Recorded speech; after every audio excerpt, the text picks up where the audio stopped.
The morning my husband's family threw me out of their house. They thought they had finally found the person responsible for all their money problems. They pointed at me, called me selfish, and told me to pack everything I owned. I didn't argue. I didn't beg. I simply packed my bags and walked away. But the next morning, a bank manager knocked on their door with a file that made the entire family go silent. I still remember standing in that living room while my mother-in-law looked at me like I was some kind of thief. "Since you came into this family, everything has gone wrong," she said. My husband stood beside her, staring at the floor. I kept waiting for him to defend me, but he said nothing. That silence hurt more than their accusations. They had been struggling with loans for months. Bills were piling up, and somehow, every problem became my fault. They said I spent too much. They said I had ruined my husband's finances.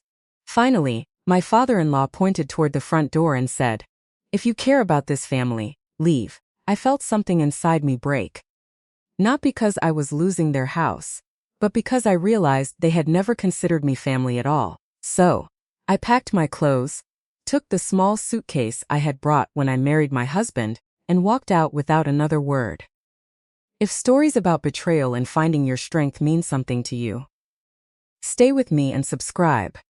Because what happened the next morning still feels unreal. I spent that night at a small hotel, crying quietly into a pillow, because I didn't know what my marriage was anymore.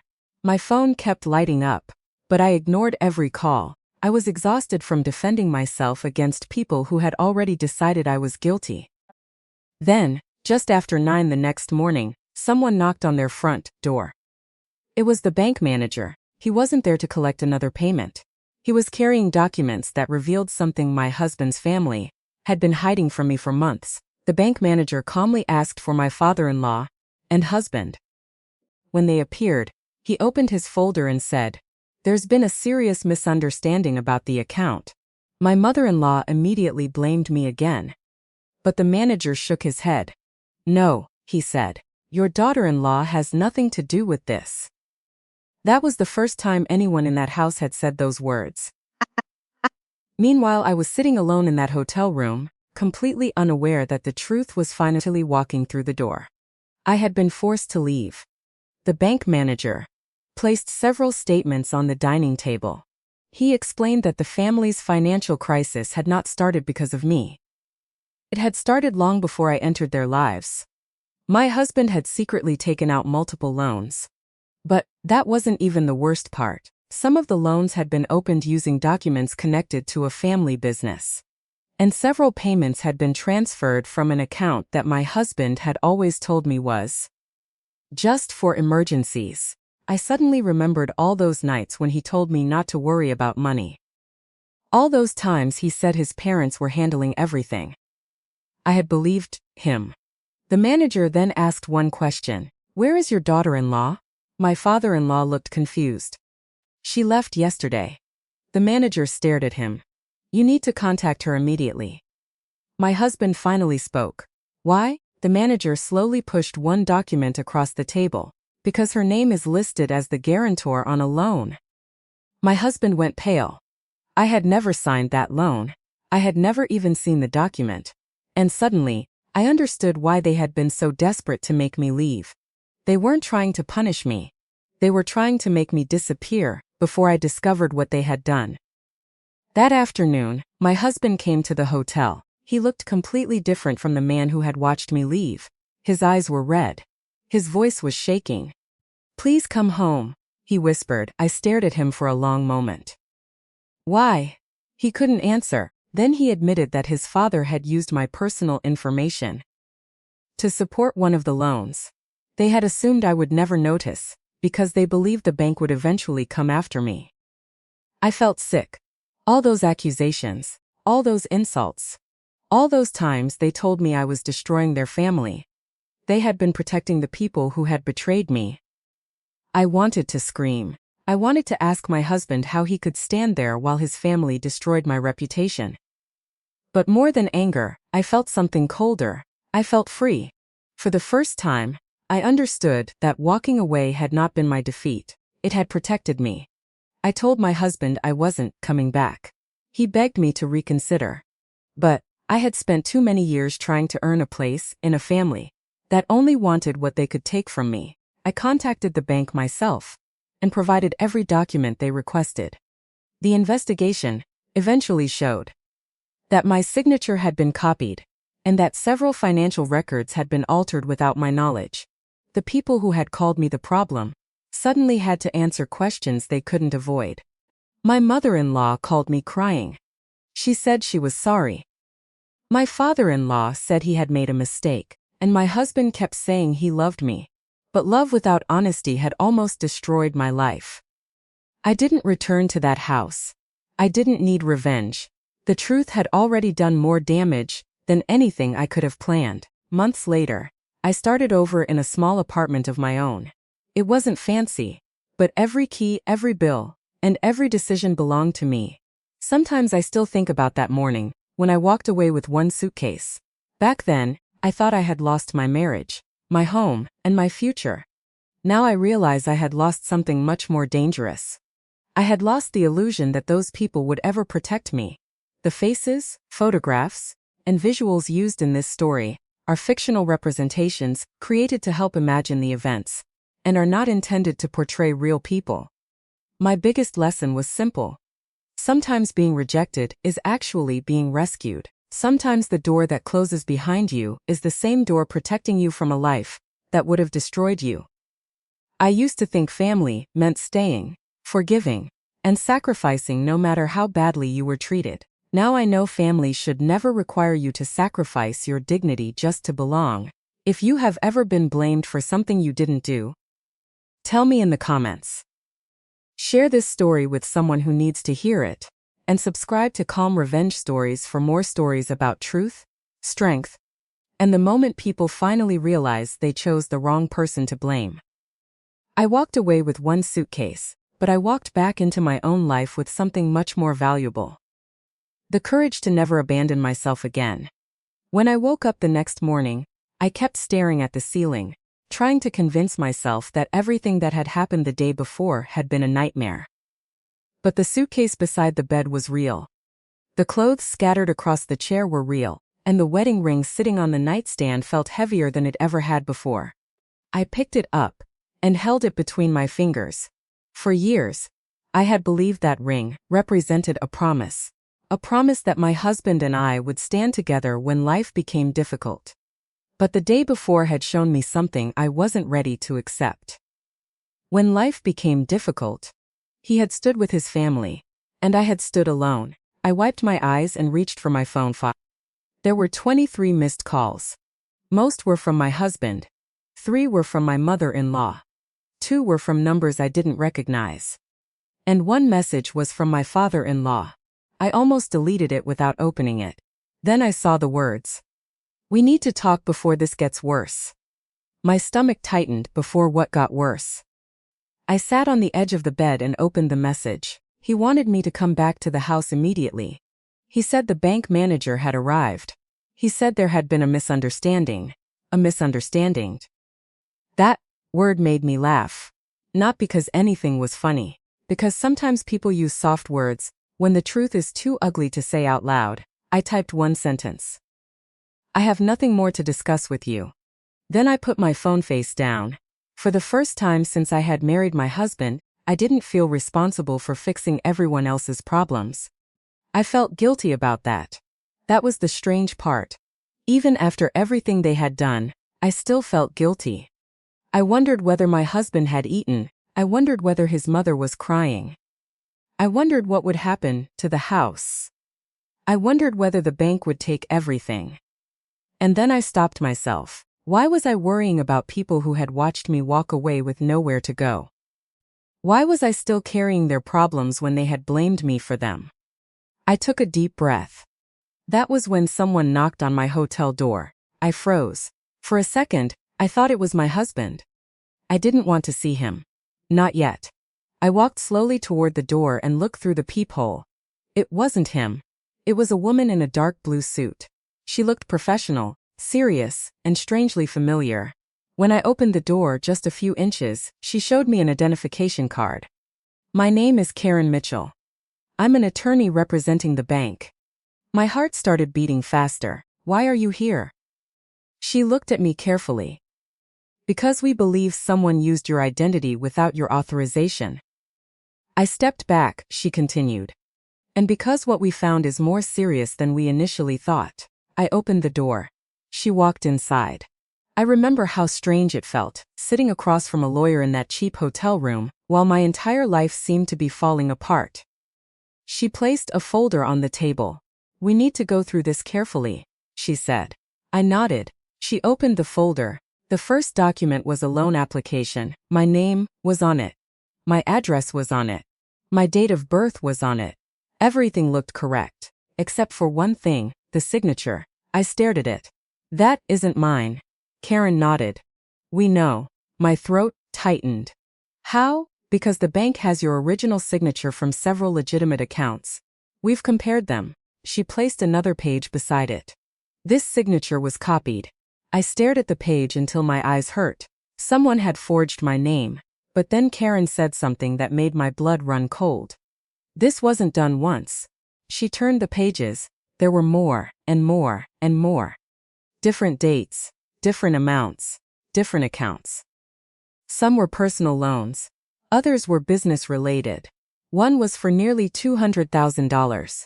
I couldn't breathe. I didn't know about any of this. We believe you. Then why did they blame me? Karen paused. That's what we're trying to determine. I looked down at the documents. The room suddenly felt too small. I remembered every conversation with my husband about money. Every time he told me things were fine. Every time his parents complained that they were struggling. Every time someone made a comment about how expensive my life was. Even though I had paid my share of the household bills. Even though I had worked full-time. Even though I had never asked his parents for money. I remembered my mother-in-law saying, ever since you married him, his priorities changed. At the time, I thought she was simply unhappy with me. Now I wondered whether she had been trying to create a story. A story where I was the reason they were drowning. Karen watched my face. You need to understand something. What? If someone knowingly used your identity to obtain these loans, you may be the victim of financial fraud. The word victim made me uncomfortable. I had never thought of myself that way. I had always been the woman who handled things. The woman who kept the peace. The woman who apologized first. The woman who stayed quiet when her husband's mother made cruel comments. The woman who told herself that marriage required patience. But sitting there, looking at my forged signature, I realized patience had become an excuse I used to tolerate. Things that should never have happened. Karen closed the folder. We'll need a formal statement from you. I nodded. I'll give you everything. She stood up, then she hesitated. There is one more thing. What? The bank manager told your husband that you were not responsible. I looked at her. Yes. He also told them that the investigation would continue. I nodded again. Karen looked directly at me. Your father-in-law became extremely nervous. That sentence stayed with me. Why would he be nervous if he had nothing to hide? After she left, I sat alone for almost an hour. I couldn't stop thinking about my father-in-law's face. I had always thought of him as strict. Cold, sometimes, but not dishonest. Apparently, I had been wrong about more than one person. My phone rang again. This time it was my husband. I stared at his name. I didn't answer. He called again, then again. Finally, he sent a voice message. I almost didn't listen, but curiosity won. His voice was shaking. Please, I know you're angry. I know I don't deserve forgiveness right now. But you need to hear me. There are things I didn't know. Things my parents didn't tell me. I stopped the recording. I wanted to believe him. That was my weakness. Even after everything. Part of me still wanted to believe my husband was innocent. I wanted there to be a simple explanation. Maybe he had been manipulated. Maybe his parents had hidden things from him. Maybe he had made mistakes because he was scared. But then I remembered him standing in that living room. My mother-in-law had accused me of destroying the family. My father-in-law had ordered me out. And my husband had said nothing. Whatever secrets they had, he had still chosen silence. I didn't call him back. Instead, I called my own bank. I asked them to freeze any suspicious activity. Then I changed every password I had: email, banking, credit cards, cloud storage, everything. I even called my employer and asked them to make sure my personal information was secure. For the first time in my life, I understood how vulnerable a person could become when someone else had access to their information. And then another thought hit me. My husband had access to almost everything: my driver's license, my social security information, old tax documents, bank statements, insurance records, marriage documents. I felt sick. I immediately started checking what was missing from our home. I had no access to the house anymore, but I remembered where we kept important papers. I called my husband. He answered immediately. "Are you okay? Where are my tax records?" Silence. "What?" "My old tax returns. The folder in the desk." "Where is it?" "I don't know." "You should know." "I haven't touched it." I closed my eyes. "Check." He said he would. 5 minutes later, he called back. "The folder is gone." My hands became cold. Who had access to it? "I don't know." "Your parents?" "I don't know." I hung up. At that moment, I stopped thinking this was just a family financial problem. Someone had planned something. Someone had been preparing for this, and I was beginning to suspect that my expulsion from the house wasn't an emotional decision. It was part of a plan. That afternoon, I met Karen again. She had another document. This time, it was a transaction history. She pointed to several transfers. "Look at these dates." I did. They were spread across the last 18 months. Money had been moved from a business account into personal accounts. Then it had been transferred again. Some of it eventually went toward loan payments. Some went toward credit cards. Some disappeared. I looked at her. "Account? Whose?" "Your husband's." My stomach dropped. Why would he do that? "We don't know yet." I looked closer. Then I saw something that made my heart stop. One of the transfers had happened just 3 days before our wedding anniversary. I remembered that day. My husband had told me he was working late. He came home after midnight. I had waited for him with a small cake. He had apologized and said his father needed him. I had believed him. I had even felt guilty for being disappointed. Now I wondered where he had really been. Karen watched me carefully. "You recognize something?" I shook my head. "No, but I did. I recognized the pattern. Every time something important happened in our marriage, there was a financial problem afterward. Every time we argued, his family somehow became involved. Every time I asked about money, someone accused me of being selfish. It had never been random. They had trained me to stop asking questions. That realization hurt more than the financial betrayal, because it meant they knew exactly how to manipulate me. They knew I hated conflict. They knew I would rather suffer quietly than embarrass my husband. They knew I valued family, and they used all of it against me. That evening, I finally called my husband. He answered before the first ring finished. "Are you coming home?" I closed my eyes. "No." He breathed heavily. "I understand." "No, you don't." "I do. You stood there while your parents blamed me. I was scared. So was I. I didn't know what was happening. You knew enough to defend me." Silence, I continued. "You watched them tell me to leave. You watched me pack my bags.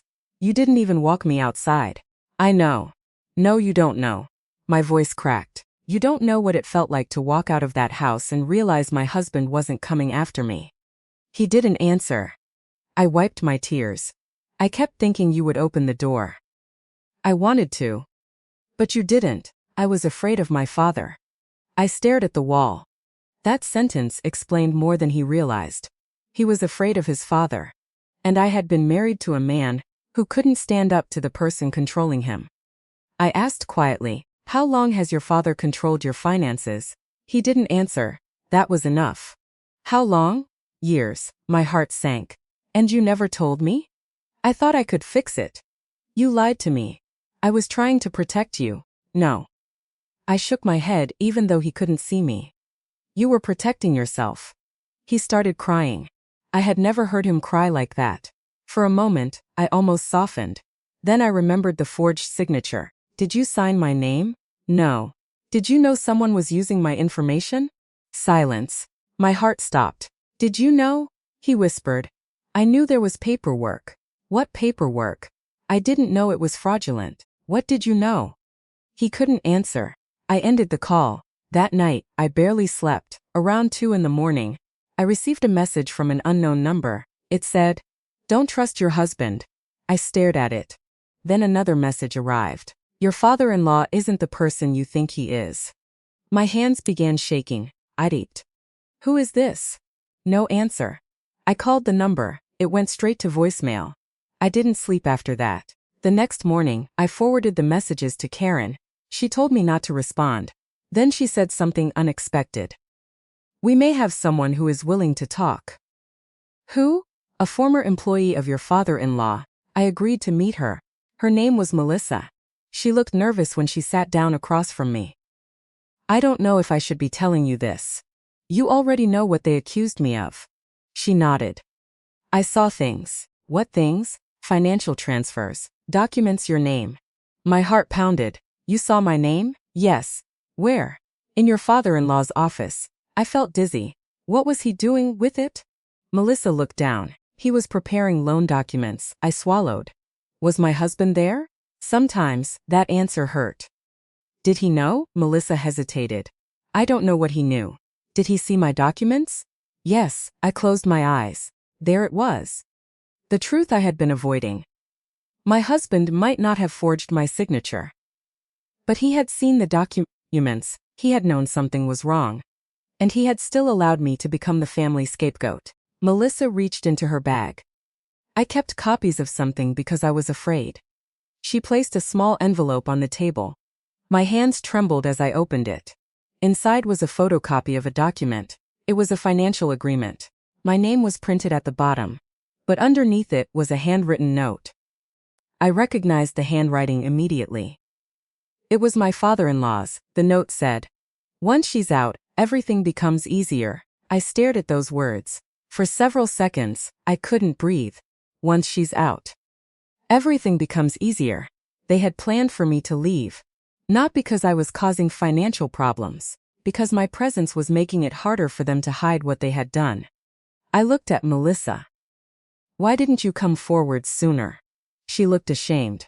Because I was afraid. I understood. Fear had controlled that family for years. It had controlled my husband. It had controlled the employees. It had controlled me.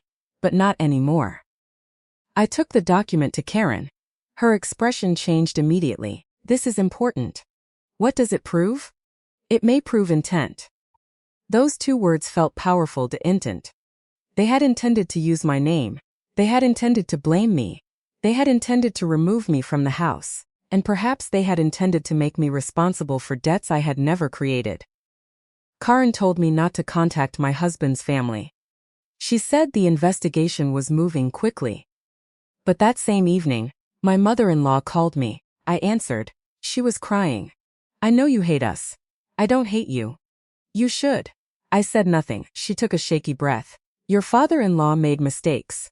Mistakes? I didn't know everything. Did you know about the loans? Silence. Did you know my name was being used? Another silence, then she whispered. I thought it would be temporary.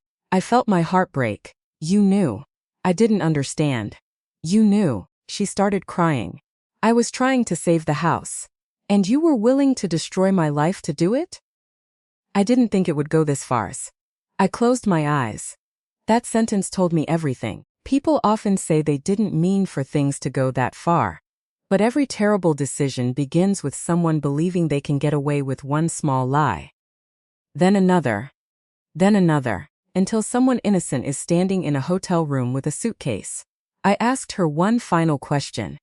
Did my husband know? She didn't answer. I hung up. I sat there for a long time. Then my phone rang again. This time, it was my husband. I answered. He didn't say hello. He said, I need to tell you the truth. My heart started pounding. What truth? My father wasn't just using your information. I waited. He was using mine too. I frowned. What? He opened accounts under my name years ago. I couldn't speak. He told me it was temporary. He said the business needed help. I believed him. And when did you find out? About a year ago. My chest tightened. A year ago? Yes. And you never told me. I was ashamed. I felt tears forming. You let me believe I was the problem. I know, you let your family blame me. I know. You let me walk out. I know. I whispered. Why? He began crying. Because I thought if you stayed, they would come after you. I stared at the wall. That doesn't make sense. I thought if you left, you'd be safe. You didn't protect me. I was trying. No. My voice was calm now. You were afraid. He didn't deny it. I realized something then. My husband wasn't the mastermind. But he wasn't innocent either. He had spent years making choices out of fear, and every time he chose fear, someone else paid the price. This time, it had been me. He asked me to meet him. I refused, then he said something that made me pause. My father has another account. What account? I don't know where it is exactly. What do you mean? He kept a separate ledger. My heart began racing. What kind of ledger? Payments, transfers, names, whose names? I don't know. Then find it. I can't. Why? He knows I found out. I froze. Where is your father now? At home. And your mother? She won't leave him, I whispered. Then be careful. He asked if I would come back. I said no, not yet. Because I finally understood something. The truth was bigger than the house. Bigger than the loans. Bigger than my marriage. There were years of hidden transaction, forged documents, afterward accounts. And my name had been placed directly in the middle of it. I wasn't going back to that house as a frightened wife, hoping someone would finally defend me. If I went back, it would be with the truth on my side. The next morning, Karen called. She told me the bank had obtained records from another financial institution. There was a second company, a company connected to my father-in-law. And my name appeared there too. I felt numb. Why? We're not sure. What does the company do? Real estate. I remembered some things. My father-in-law had once told me that the family owned several properties. He had always said they were valuable. I had never questioned it, Karen continued. There is something unusual. What? One property was transferred shortly after you married your husband. Whose name was it under? She paused. Yours. I couldn't speak. My name was on a property I had never heard of. A property I had never purchased. A property worth hundreds of thousands of dollars. I whispered. What have they done? Karen answered carefully. We're still finding out. I looked out the hotel window. Cars moved along the street. People walked to work. Everyone around me was living an ordinary morning. But my life had changed completely. I had left my husband's family thinking I was the unwanted woman who had caused their financial problems. Now I was beginning to understand that I'd have been the person they had secretly built their entire financial scheme around. And the most frightening part was this. I still hadn't discovered why. Why had they chosen me? Why had they needed my name? Why had they waited until after my marriage? And why had my father-in-law written those words? Once she's out, everything becomes easier. I knew one thing for certain. I wasn't going to run anymore. I had spent years being afraid of losing my marriage. Now I was more afraid of losing myself. So I picked up the phone. I called Karen. Tell me what I need to do. She was quiet for a moment, then she said, Are you sure? I looked at my suitcase, the same suitcase I had carried out of that house. Yes. My voice didn't shake this time. I'm ready. Because the woman who had walked away from that house was broken, but the woman sitting in that hotel room was different. She wasn't asking for permission anymore. She wasn't begging anyone to believe her. She wasn't trying to save a family that had sacrificed her to save itself. She was ready to find the truth. And whatever that truth was, I knew one thing. This time, I would not be the one walking away in shame. They would have to answer for every lie they had told, every signature they had forged, every dollar they had hidden, and every moment they had made me believe I was the problem. I thought I had walked away from their family. I didn't realize I had just walked into the beginning of the truth. The next morning, I woke up before my alarm. For a few seconds, I didn't remember where I was. Then I saw the suitcase near the chair, the hotel curtains, the unfamiliar ceiling, and everything came rushing back. My husband's family had thrown me out. They had blamed me for their financial problems. They had accused me of wasting money. They had told me I was the reason their family was falling apart. And now I knew they had been using my identity in financial documents I had never signed. But there was still one question that kept circling through my mind. Why me? Why had they gone to so much trouble to put my name on loans, property records, and financial agreements?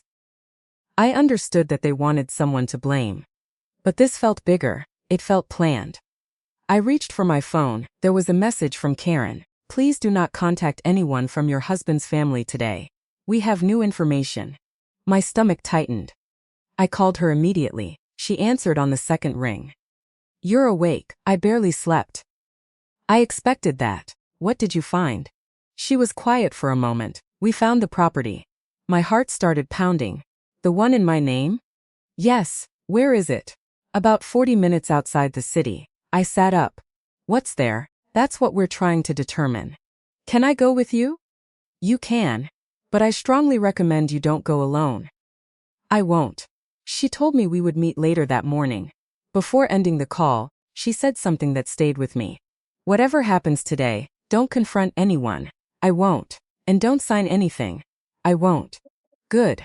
After the call ended, I sat on the edge of the bed. I felt strangely calm. Maybe it was because I had finally stopped trying to protect people who didn't protect me. I got dressed. As I looked at myself in the mirror, I barely recognized the woman staring back. My eyes were swollen. My hair was messy. I looked exhausted. But there was something else in my expression. Determination. For years, I had confused being quiet with being strong. I thought strength meant swallowing your anger. I thought strength meant forgiving people who hurt you. I thought strength meant staying when leaving would make everyone uncomfortable. Now I knew better. Sometimes, strength means saying, enough. Sometimes it means letting people be angry with you. Sometimes it means walking away, even when your whole body is begging you to stay. And sometimes strength means opening a folder full of ugly truths and refusing to look away. I met Karen outside the hotel. A man was waiting beside her. She introduced him as Daniel, a financial investigator. He shook my hand. We'll take this slowly. I nodded. We drove to the property the entire ride. I kept looking out the window. I had never been there before.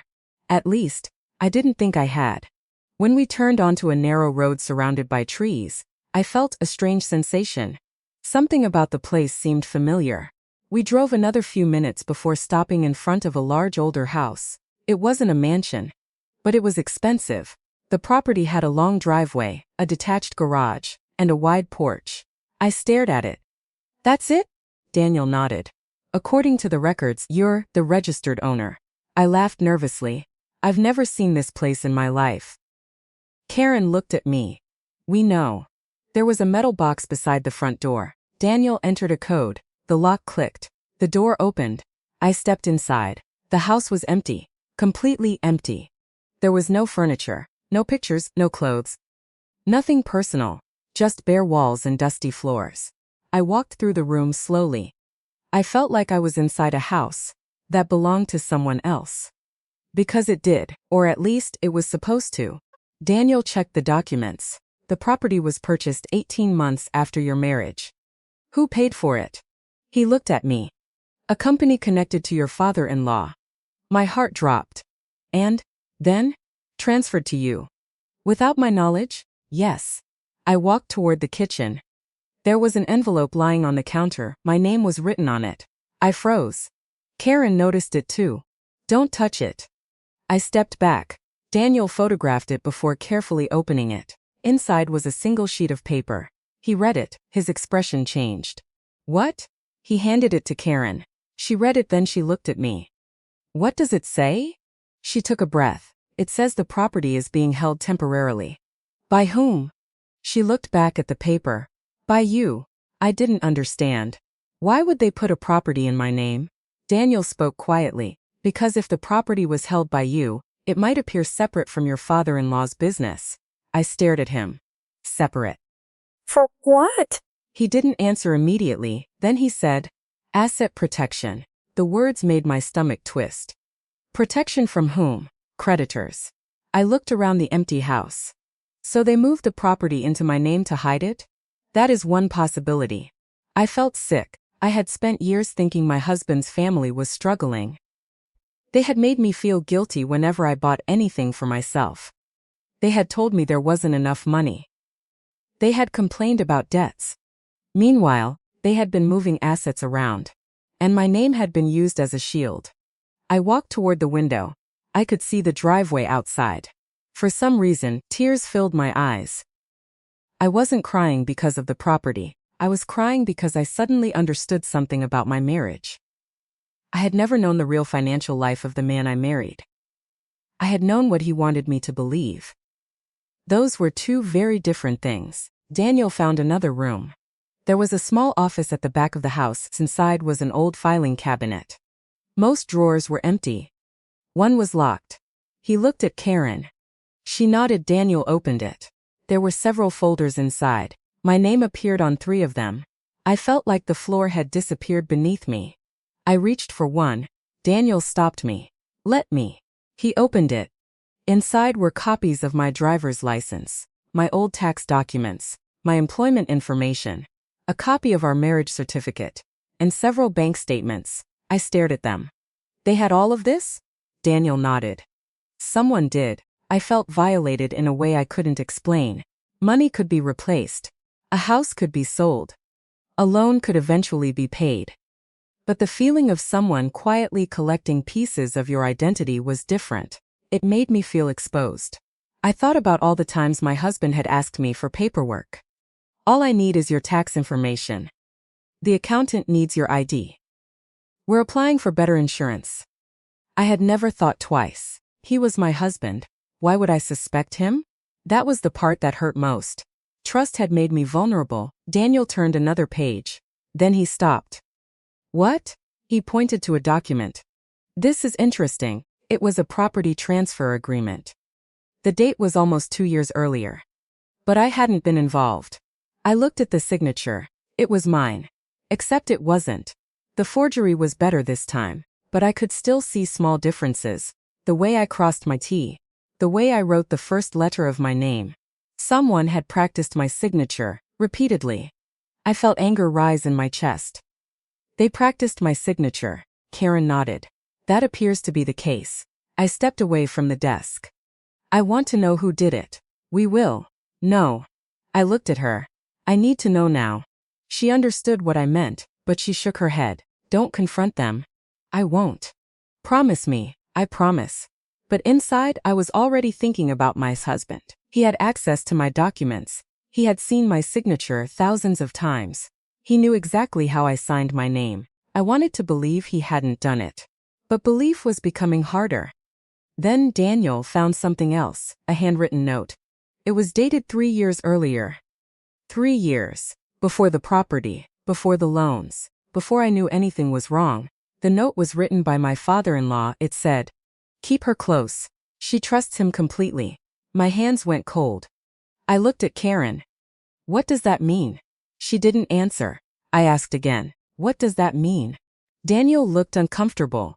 We don't know yet. But I knew. At least I thought I did. They had chosen me because I trusted my husband. The thought made me feel physically sick. I sat down. For a moment, I couldn't speak.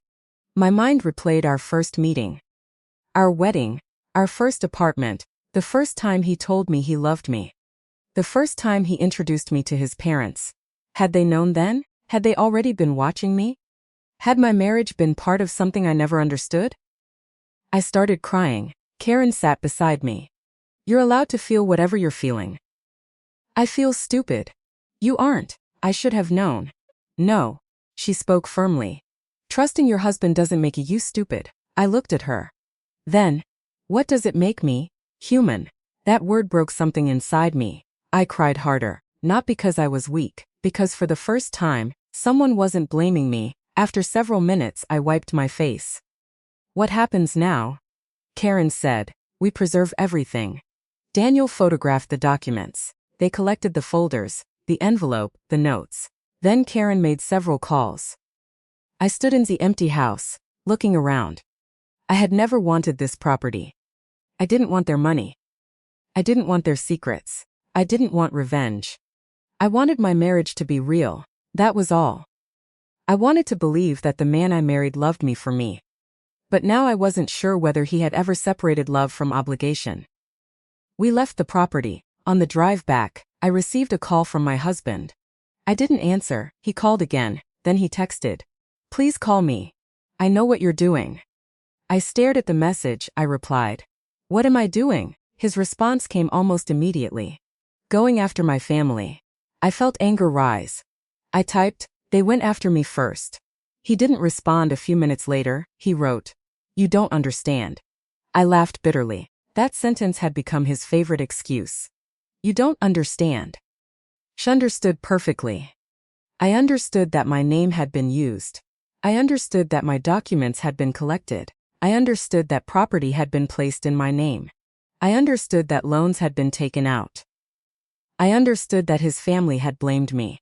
And I understood that my husband had known more than he admitted. I called him. He answered immediately. "Where are you? Why? Please just tell me you're safe." "I am." "Are you with Karen?" I froze. "How do you know Karen?" Silence. Then he said, "My father told me." I closed my eyes. "So your father knows I'm investigating?" "Yes." "And you're warning me?" "No, you just did." He sighed. "I don't want you getting hurt." "Then tell me the truth." "I have no." My voice became firmer. "You have told me pieces. I don't know everything." "Then tell me what you do know." He was silent. I waited. Finally, he said, "My father has been moving money through different companies for years." "How many?" "I don't know." "Why?" "He says it's to protect the family." "From what?" "Taxes, creditors, lawsuits, and my name?" "I didn't know he was using it." "You saw the documents." "I saw some." "When?" "A year ago." "Why didn't you tell me?" "I was scared." I closed my eyes. "Of him?" "Yes, and you weren't scared of losing me." He didn't answer. That silence hurt more than any confession. I whispered, "That's what I needed to know." Then I hung up. I expected to feel relief. Instead, I felt empty. I had spent years believing my husband my safest place. Now I knew I had been asking the wrong person for safety. That evening, I stayed in the hotel. I ordered dinner. I barely ate. I watched television without hearing anything. Around midnight, there was another knock. I froze. This time, I knew who it was. My husband. I didn't open the door. "Please," he said from the hallway. I remained silent. "I know you don't want to see me." I didn't answer. "I just need 5 minutes." Still nothing. He slid something underneath the door. I watched an envelope land on the carpet. "I found this in my father's office." Then his footsteps moved away. I waited several minutes before opening the door. He was gone. I picked up the envelope. There was no name on it. Inside was a USB drive and a handwritten note. "Your husband didn't tell you everything." My heart started pounding. I called Karen. She answered sleepily. "What happened?" I told her. She immediately said, "Don't open the drive." I wasn't going to. "Good. Bring it to me." I agreed. But before I could put it away, I noticed another piece of paper inside the envelope. It was a list. Names, dates, downs. At the top was a company name I recognized. My husband's company. Underneath it were dozens of payments. Some were enormous. But one name appeared again and again. My mother-in-law. I stared at the list. She had been telling me for years that she didn't have enough money. She had told me she couldn't afford medical bills. She had complained about grocery prices. She had even asked me once to lend her money. Yet the list showed transfers into her personal account. Thousands of dollars. Repeatedly. I felt betrayed all over again. The next morning, I gave everything to Karen. She arranged for the USB drive to be examined safely. We waited. Hours later, Daniel called. "You need to sit down." I sat. "What did you find?" "The drive contains financial records." "From your husband's company?" "Yes." "And?" "There are transfers between multiple accounts." "Whose accounts?" "Your father-in-law's." "Your husband's." "Your mother-in-law's." "Several business accounts." My heart raced. "And mine?" He paused. "Yes." I felt sick. "What was transferred through my account?" "Money, how much?" He gave me the amount. I couldn't speak. It was more money than I had ever earned in my entire life. I whispered, "I never saw that." "We know." Then how did it go through? That is what we're investigating. I looked at Karen. What does this mean? She spoke carefully. It means your identity may have been used not just to secure loans but to move money. I felt my hands shake. Am I in legal trouble? Not if the evidence shows you didn't authorize it. I nodded. But someone wanted it to look like you did. That sentence stayed with me. They hadn't just made me the scapegoat. They had potentially built a false financial trail around me. And suddenly, the reason they wanted me out of the house became clearer. If I stayed, I might ask questions. If I asked questions, I might find the documents. If I found the documents, everything could collapse. So they needed me gone. They needed me angry. They needed me blamed. And most importantly, they needed me silent. I realized they had underestimated one thing. I was no longer silent. That afternoon, Karen arranged a meeting with investigators. I told them everything. Every conversation, every suspicious request, every time my husband had asked for paperwork, every accusation from his parents, every detail I could remember. It took hours. At one point, one investigator asked me, "Why didn't you leave sooner?" I almost laughed. Because I had been taught to believe leaving meant failure. Because I thought marriage meant enduring. Because I loved my husband. Because I trusted his family. Because I believed people could make mistakes and still be good.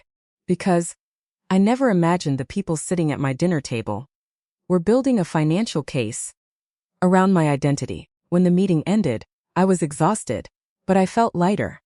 I had finally told the truth without worrying about who would be offended. That night, my husband called again. I answered.